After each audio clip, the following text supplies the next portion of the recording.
Coucou. Coucou. Bonjour et bienvenue sur la chaîne Data qui est Chouette. une chaîne dédiée à la présentation de services data. Et aujourd'hui, je suis en compagnie de Frédéric et de Sofiane qui vont nous présenter comment Microsoft Fabric et Azure Databricks peuvent interagir. Donc, on va vous parler aujourd'hui de l'interconnexion qu'il y a entre Databricks et Fabric, vous expliquer pourquoi nous avons cette discussion aujourd'hui. Et ensuite, avec Fred, nous allons partager deux patterns d'architecture. Donc, un premier pattern où on va utiliser Databricks et ADLS Gen 2 à travers les shortcuts. Et un deuxième pattern où on va plutôt utiliser l'engine Spark de Databricks et OneLake et Lakehouse dans Fabric. Donc, quand on disait pourquoi nous avons cette conversation aujourd'hui, il y a plusieurs raisons à cela. Sont dues à la convergence qu'il y a entre Databricks et Microsoft et donc Fabric, l'interconnexion qui existe entre les deux plateformes, la convergence sur le format de données qui est Delta Lake, Delta, dont on va parler tout à l'heure, et la couche de gouvernance qui couvre toute cette plateforme analytics end-to-end. Si on regarde les composants qui existent sur Fabric aujourd'hui ainsi que Databricks, on va commencer par en bas. Donc, on va trouver toute la couche gouvernance et sécurité qui englobe les deux plateformes Databricks et Fabric. Ensuite, on va trouver la partie plutôt data, le Data Foundation à travers OneLake et plusieurs engines donc, qui vont être dédiés à des personas différents pour répondre à des besoins très particuliers. Donc, on va retrouver notamment la partie Data Factory pour la Data Integration, la partie Data Engineering à travers Synapse et Data Warehouse pour faire vraiment du Data Warehousing, la partie Data Science, Real Time, la partie BI à travers Power BI, et enfin Data Activator.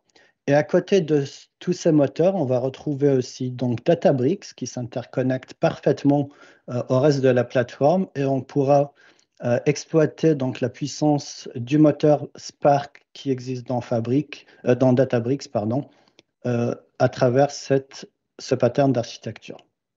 Merci Sofiane pour cette présentation générale. Moi, je vais faire un petit focus sur les shortcuts dans Fabric, donc les raccourcis qu'on va pouvoir avoir entre Databricks et la plateforme Fabric. Donc, ce premier type d'interaction va se faire au niveau ici d'un data lake qui est lié à un cluster Databricks, que ce cluster Databricks soit sur Azure ou potentiellement sur un autre Clouder. Cette plateforme Databricks va être liée à un élément de stockage, ici un ADLS Gen 2, et c'est cet ADLS Gen 2 qui va porter toutes les données qui auraient été manipulées, générées, transformées par la plateforme Databricks et mis sous la forme, par exemple, d'une architecture médaillon, gold, silver, bronze. Et c'est ces différents répertoires, c'est ces différents containers que l'on va venir exposer sur notre plateforme Fabric à l'aide de ces différents shortcuts.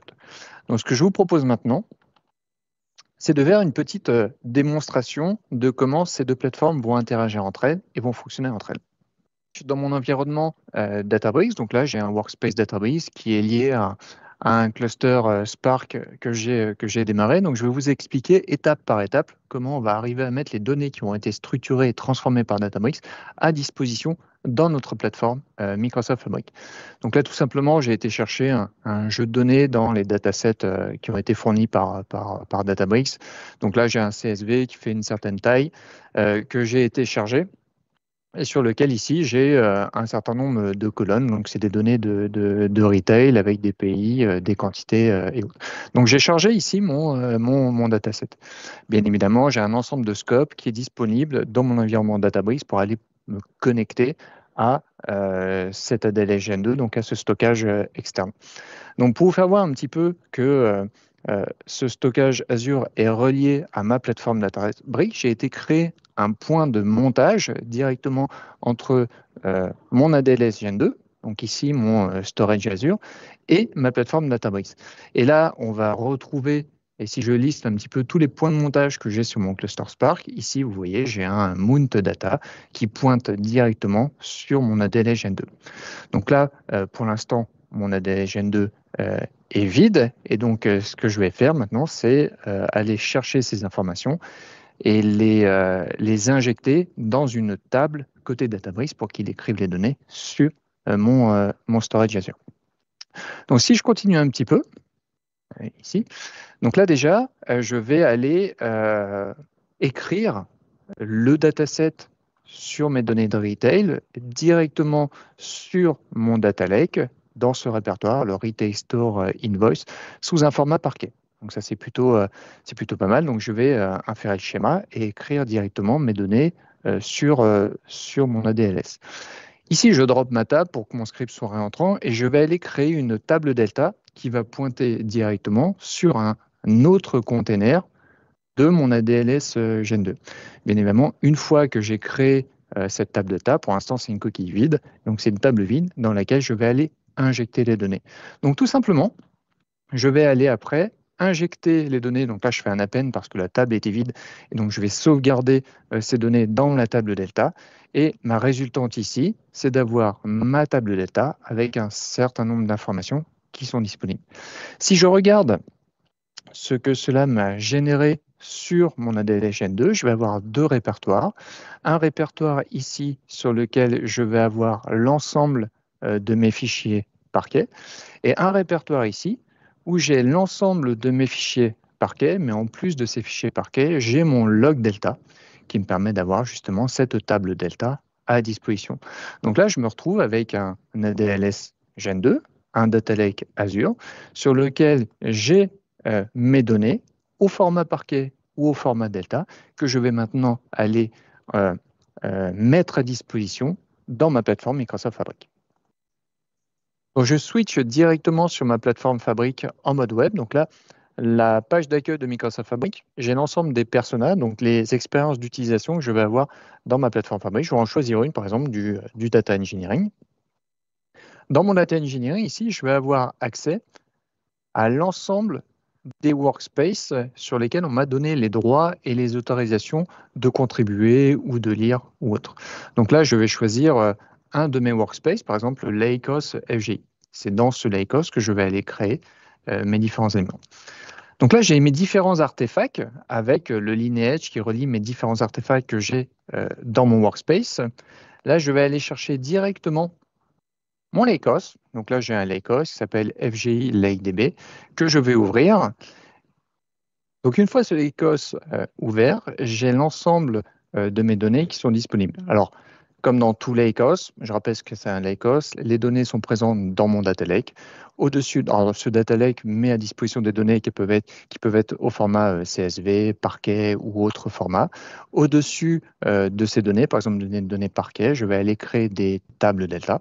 Donc structurer mon log delta.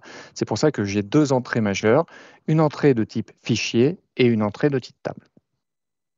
À partir du moment où j'ai toussé cette entrée de fichier, j'ai différents répertoires. Ces répertoires font partie de mon workspace et sont structurés sur une tranche de mon OneLake. Donc c'est comme si vous aviez une tranche de ce OneLake à disposition dans mon workspace dans lequel je vais pouvoir aller charger des informations, transformer des informations et autres. Vous voyez, j'ai deux types d'icônes ici, des icônes sous la forme de petits répertoires. Donc ça, c'est des données qui sont directement à disposition dans mon OneLake. Et vous voyez, j'ai des icônes avec un petit lien, une sorte de petit lien sur le répertoire. Ça, c'est des icônes qui veut dire que je vais créer un shortcut, donc un lien logique entre ma plateforme Fabric et un stockage qui est tiers et qui est potentiellement ailleurs. Donc comment on fait tout ça? Ici, je vais aller lui demander de créer un shortcut. Je lui demande de créer un shortcut et là, je vais avoir les différentes façons de créer le shortcut et surtout les différents services avec lesquels je vais pouvoir interagir nativement. Vous voyez qu'il y a du bucket S3, il y a des API compatibles S3. Je suis aussi capable de faire des shortcuts en interne de mon OneLake, par exemple sur des tables ou des fichiers qui ont été exposés par un autre workspace que je veux avoir à disposition dans mon workspace pour pouvoir les utiliser dans mes process de transformation. Donc là, je vais aller directement charger mon data lake Gen 2, choisir ma source de données de type Data Lake. Donc là, je vais aller le faire pointer directement sur mon stockage Databricks. D'accord ? Donc je vais faire un petit Next. Et là, ça va me demander deux choses. Donc ça va me demander le nom du raccourci. Donc je vais mettre Retails Invoice Databricks. D'accord ? Et là, je dois lui faire pointer sur le container sur lequel je vais aller lier les informations de la plateforme Databricks à la plateforme Fabric. Donc là, c'est Databricks Delta. Et donc, je vais créer ce raccourci.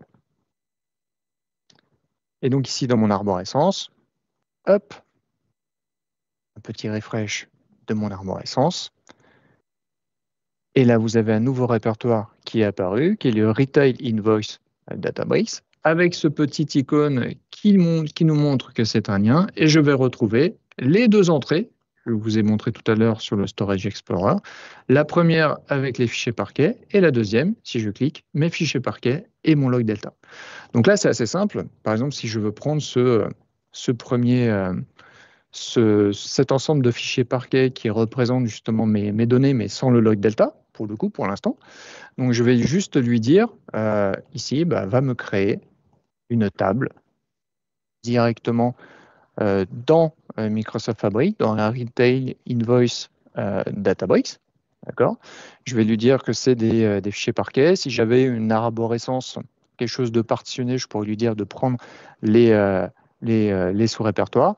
Et donc là, il est en train de me créer la table au-dessus de ces fichiers parquet qui me proviennent de Databricks directement dans mon lakehouse.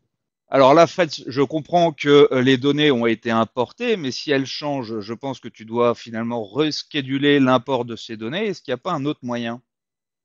Tout à fait. Tout à fait. Tu as complètement raison, Romain. Là, la table qui a été créée, c'est une table au format Delta au-dessus des fichiers parquet qui proviennent de Databricks. Si Databricks met à jour ces fichiers parquet, il va falloir que je mette à jour les données de la table Delta sur Microsoft Fabric. Mais en effet, il y a un autre moyen. On va juste aller voir au niveau des tables ici. Donc là, j'ai créé un shortcut de type fichier, mais je peux aussi créer un shortcut de type table. Donc je me mets au niveau des tables. Je retrouve exactement la même interface qui m'est accessible pour enseigner mes liens sur mes stockages tiers. Donc de la même façon, je vais sélectionner mon lien vers un stockage Azure. Donc une fois que les données sont chargées, de la même façon, je dois aller renseigner mes différentes informations de connexion. Donc je vais pointer sur le même storage Azure, d'accord ?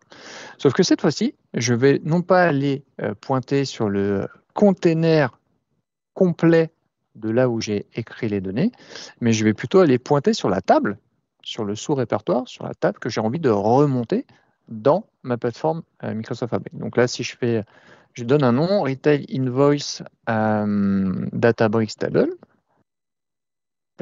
ok.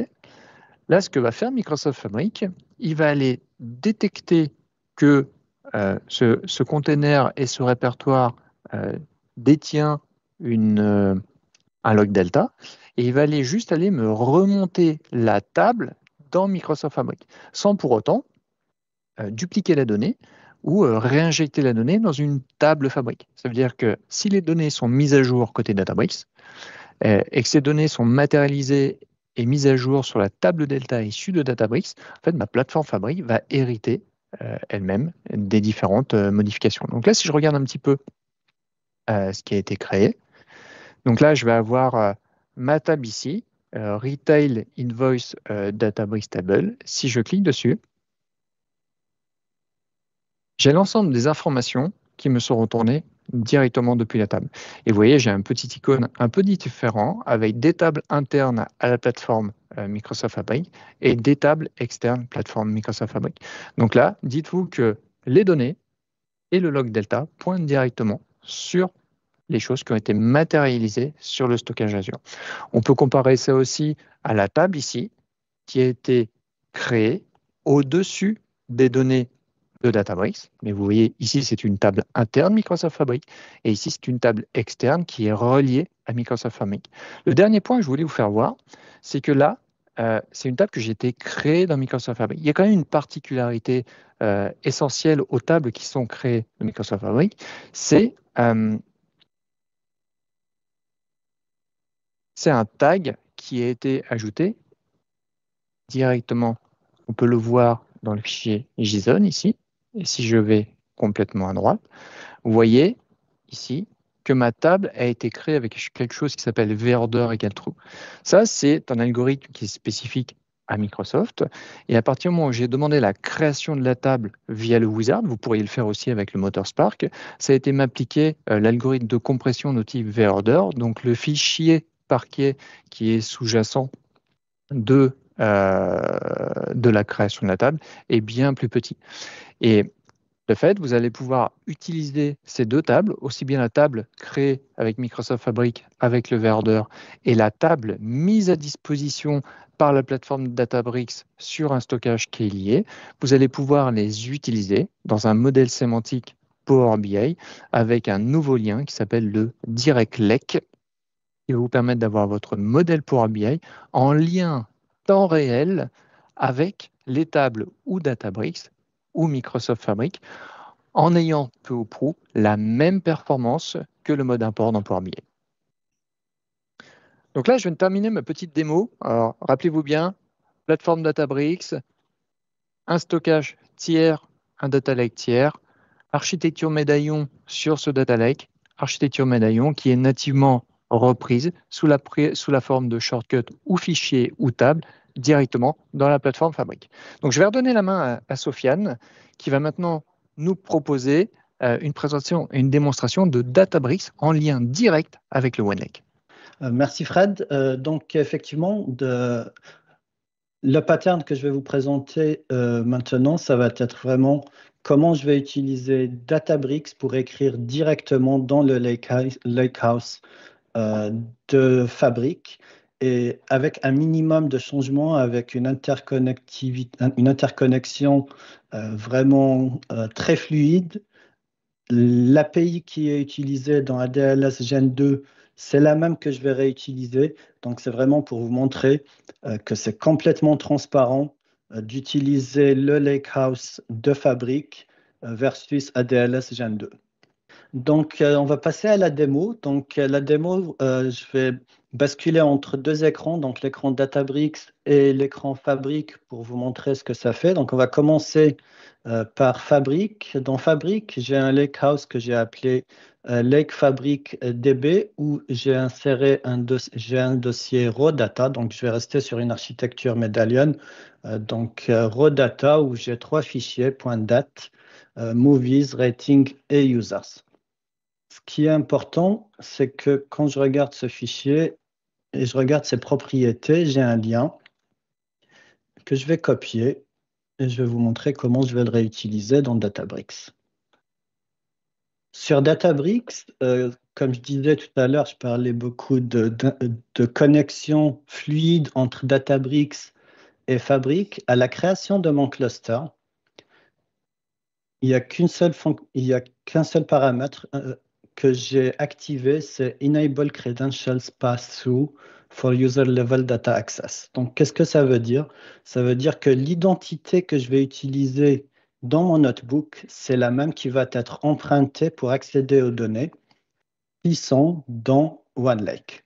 Donc, en activant ça, j'ai créé mon cluster Spark. Je vous montre en même temps que sur mon catalogue, donc Databricks, je n'ai pas de données.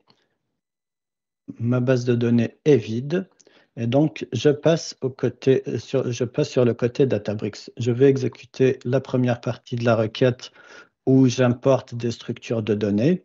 Ensuite, le lien que j'ai récupéré tout à l'heure, donc le ABFS, c'est celui-ci, où j'ai la première partie qui est l'ID de mon workspace, l'ID de mon OneLake, et ensuite, je vais avoir des /files, /tables. On y reviendra. Donc, je vais juste setter une variable OneLakePath qui correspond à tout ça. Ensuite, je vais créer donc mes chemins relatifs. Donc, la partie files vers row et les différents fichiers, movies, users et ratings. Je voudrais créer la partie curated, donc ma partie bronze, où je vais stocker mes données en parquet. Et j'ai un troisième dossier qui est tout simplement slash tables. Et ici, je vais avoir plutôt mes tables. Et on va regarder comment ça va se faire. Donc, sur le chemin, là, je suis sur Databricks. Je vais interagir avec des fichiers. Donc, je vous ai montré juste à l'instant. J'ai mes raw data qui sont dans OneLake. Donc, je peux faire des opérations type file system directement depuis Databricks et j'interagis avec mes fichiers. Donc, je peux visualiser mon movie.data. Il ressemble à ça. J'ai un ID, il est séparé par 2 fois 2 points. Je retrouve le titre du film, l'année entre parenthèses et des catégories de films séparées par des pipes. J'exécute mon script qui va créer un data frame et il va nettoyer ce dataset. Assez simple, je récupère les informations dont je viens de parler. J'utilise mon séparateur. Je split mes catégories par pipe et j'utilise une expression régulière pour extraire l'année qui est à l'intérieur de mes parenthèses. Je fais un petit nettoyage parce que je sais que les films avant 1900, j'avais des problèmes de qualité de données. Et en gros, mon data frame ressemble à ça. Ce que je fais ensuite, j'écris mon data frame en mode parquet dans ma zone curated. Donc, tout simplement, j'exécute la commande movies write en parquet. Si je reviens sur ma zone fabrique, je devrais retrouver donc un nouveau dossier curated qui a été créé, que je retrouve ici, avec un dossier movies. Et dans mon dossier movies, je vais bien retrouver mon fichier parquet que je viens d'écrire. Prochaine étape, je vais créer la table delta depuis le parquet. Donc, je refais tout simplement movies write save as table. Je lui donne un nom. Je dis que c'est du delta. Là, je suis en mode overwrite et je lui dis où il va l'écrire. Donc, le chemin, c'est rien de plus que le même route, donc le même fichier racine, slash table, slash nom de table. Si j'exécute ça, donc il va me créer une table avec des données externes à Databricks, puisque mes données sont dans Fabric, que je peux utiliser complètement depuis Databricks. Donc, je fais mon select. Là, je suis dans Databricks. Les données sont dans Fabric, on va le voir à l'instant. Donc, je peux requêter ici. Je suis toujours dans Databricks. Et si je refresh mon catalogue, je vais retrouver donc ma nouvelle table Databricks avec la métadonnée et il sait aussi aller récupérer les données, sauf que toutes ces données-là, elles sont dans Fabric. Ça veut dire quoi? Si je viens dans Tables, je fais un refresh, je vais retrouver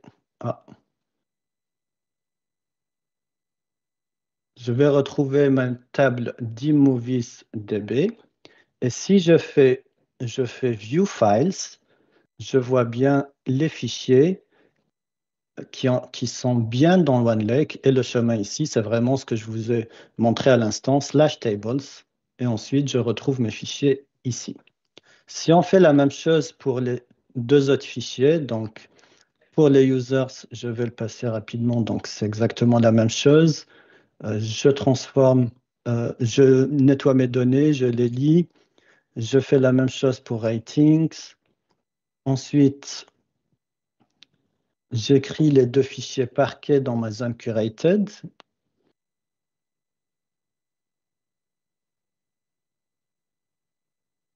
Et je crée mes deux tables, dimUsers underscore DB et FCT rating underscore DB. Donc, de la même manière, il va me créer la table dans Databricks, sauf que la donnée, elle est externe à Databricks puisqu'elle est dans Fabrics, tout comme le premier exemple. Donc, juste pour la démo, je vais bien retrouver mes deux arborescences qui viennent d'être créées et je vais retrouver mes deux fichiers qui ont été créés ici. Les trois tables ont été créées depuis Databricks. On peut interagir depuis Databricks sans vraiment en sortir. La donnée est externe. L'interconnexion se fait de manière complètement transparente.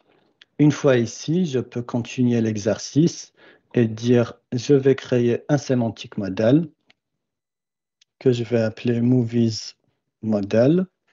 Je choisis mes tables. Donc là, dans mon modèle, je retrouve mes 3 tables et l'idée, c'est de créer un modèle sémantique pour créer les relations et, si je veux, des mesures entre mes tables. Donc là, mon champ Movie ID plutôt, lui, va s'interconnecter avec Movie ID côté la table Movies. Je dis que j'assume que ma donnée est intègre en termes de relation. Je fais la même chose pour la partie User ID. De la même manière. Donc là, tu es en direct lake, mais on n'a pas ce fameux V-order puisqu'on a écrit les données depuis Databricks. Exactement.